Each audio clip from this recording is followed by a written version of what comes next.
words you sang to me, a modern mystery. The canvas waiting for the color in the morning light. I saw it in a dream. The spaces in between. Do you want to tell them where we're going? To our new house. Well, it's not ours yet. But we bought a house. We're under contract, and today's kind of a big inspection day. We have 3 inspections happening at our house today. So for lunch break, we're actually going out to meet with some of the inspectors. We wanted to let you guys know. I'll show it to you. We want to do a lot of work on it, which is going to be a lot of projects coming up, which we're actually both very excited about. I don't know if he's excited about it though. Oh, he's asleep. He'll be excited to have a place to roam instead of being trapped upstairs. Yeah, it's kind of a big deal though. We've only lived here for 2 months. For all we know, this light is all we have, and all I know is bright enough. Is this you guys' first home purchase? Second. Second? Yeah. You excited? Very excited. Been through it again? Yeah. Okay, cool. You guys ready? Yep.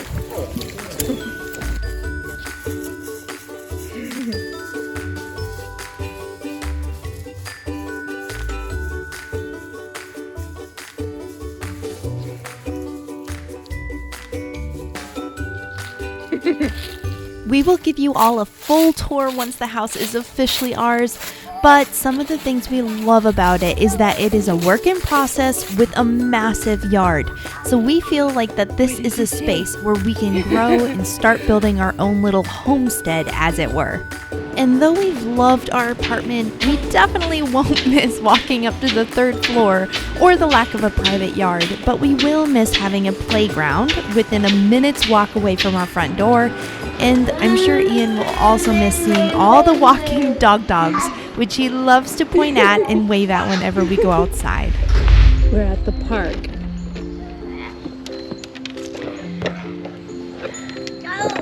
Gotta keep an eye on Ian. We are at the park.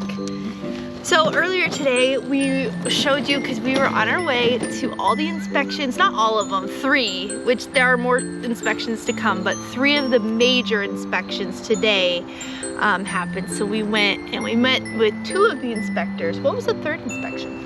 HVAC.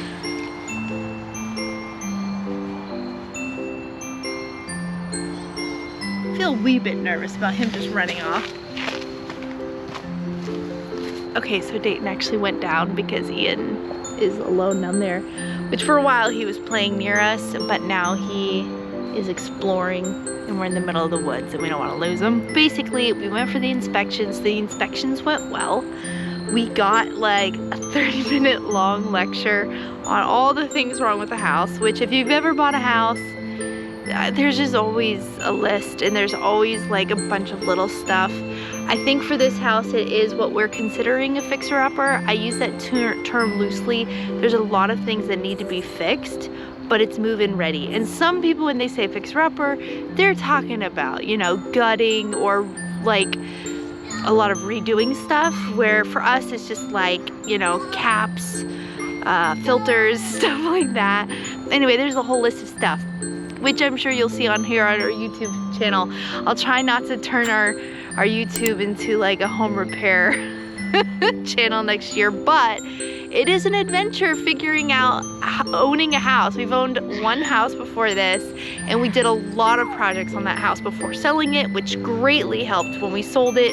We sold it for like over 100,000 more than what we bought it for. You back? Yeah. Which had a lot to do with just being able to do repairs. So you'll be seeing more of that in the future. When is our potential move-in date? Or signing date? Yeah, our closing is...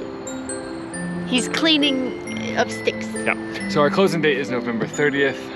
We probably won't move exactly that day just because we want some time. So we'll probably move in middle of December, hopefully.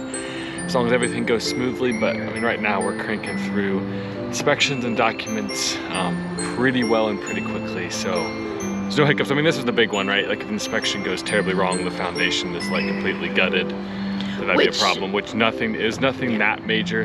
Just we know there's some work, but I told him it's we're a not backing fix-up. out. Yeah. Put it that way. That'd be the only hang up now, is we're not backing out, we're keeping it, we want to work on it. So if you're following our channel at all, you will know that we moved from New Hampshire to Maine, from Maine to North Carolina, and now 2 months in North Carolina, and now we're moving from an apartment to a house. So there's been a lot of moves. We've moved a lot recently. And some backstory, we actually put an offer in 2 houses while we still lived in Maine and New Hampshire here, and we lost them. And now in hindsight, now that we live here, we saw the neighborhoods, we're very thankful that God protected us from that. And we didn't buy those houses. They were also a little more expensive versus this house gives us some room to grow and to make some repairs and make it our own, which is awesome. And it has 0.83 acres, which is awesome, with the chicken coop already. I think the most important thing when we've been looking for a house is when I visit the house, like, can I envision us living here and growing into the space? And for Dayton, I think his big thing is financially, like, is this going to trap us or is this going to keep us free? And this house has been a godsend. Like, we thought we were going to be in an apartment for at least a year, because anybody who follows the market knows the market's crazy right now, and it is starting to even out, but that's only because the interest rates are so high, which means for buyers it's not evening out the prices. It just means your monthly payment's going to be extra high even though the cost of the house is lower.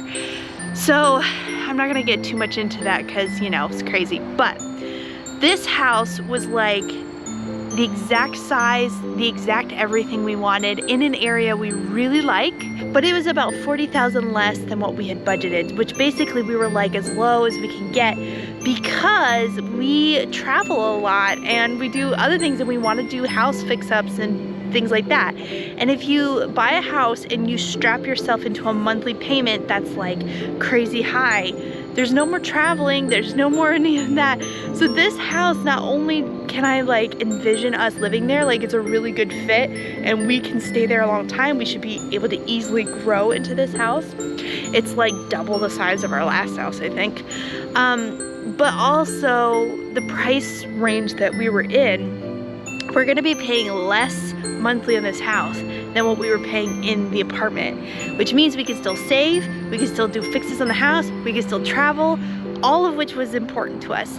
So I feel like God really did guide us to this house. Like, it was weird. We met with our real estate agent and then we were like, but we don't plan on making an offer. Like, we were even talking about building. Like, we were like, we don't see anything in the price range we're looking for. We don't want to, you know, trap ourselves into anything. We want to be free financially, all that stuff. And then like less than a week later, we had made an offer on this house and it got accepted. And then now we're under contract. So it's just amazing how that happens. So this happened to us before, and we definitely believe that, like, pray about it, pray for God's guidance, because he will give you a peace when it's the right house, and he'll take away that peace, and he'll shut doors if they need to be shut. Like we said, we made 2 offers on 2 houses before moving here, and both those offers got rejected, which in retrospect was God shutting a door because he was protecting us. So even if this one falls through, which I don't think will happen, but at the same time, if it does, like, there's something there that God's saying, nope, don't want you to have this house. So we're feeling very happy and thankful, and we're definitely blessing God. Like I said, our monthly payment will be less than what it is in the apartment, yet we will own it. We have a massive yard, which for our cat, Felix, who you met in our last episode, and Bubba Haynes, he loves it. And then there's a chicken coop. There's just so much. So yes, if it's a fixer-upper, but we actually really enjoy fixing houses up.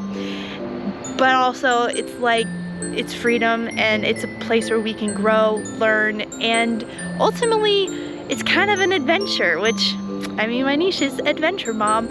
But buying a house that's especially like a fixer-upper, and I know I'm on a soapbox and I feel like I'm preaching, sorry, but buying a house that's fixer-upper for anybody who's done that with a family. It's a huge venture, and also it's a huge growing point. Like, it's so fun to make it yours, do your own little tweaks, and also make it really nice, like take care of it. You know, this is a treasure and a gift that God's given. You want to, you know, treat it with love and respect and do the best you can. And then also making it better, so that way when you go to resell in the future, which hopefully we don't do for a very long time, but if you go to resell, you want it to be better than when you bought it. And so anyway, all those things, but I'm very excited. I basically wanted to just do this little video to show you guys what's happening, because hopefully you'll be seeing a lot of our house in the next, well, year. Okay, Ian, you got to play there today. Are you excited? Say yes. Say okay, Mama. Okay. Okay. Okay. Stage fright. I think he's busy looking at himself on the camera. He's like, ooh, who's that hunk of devil over there? Yeah. Dad. Bye. You said it so well, so let's all say it together. See you guys next time. Bye.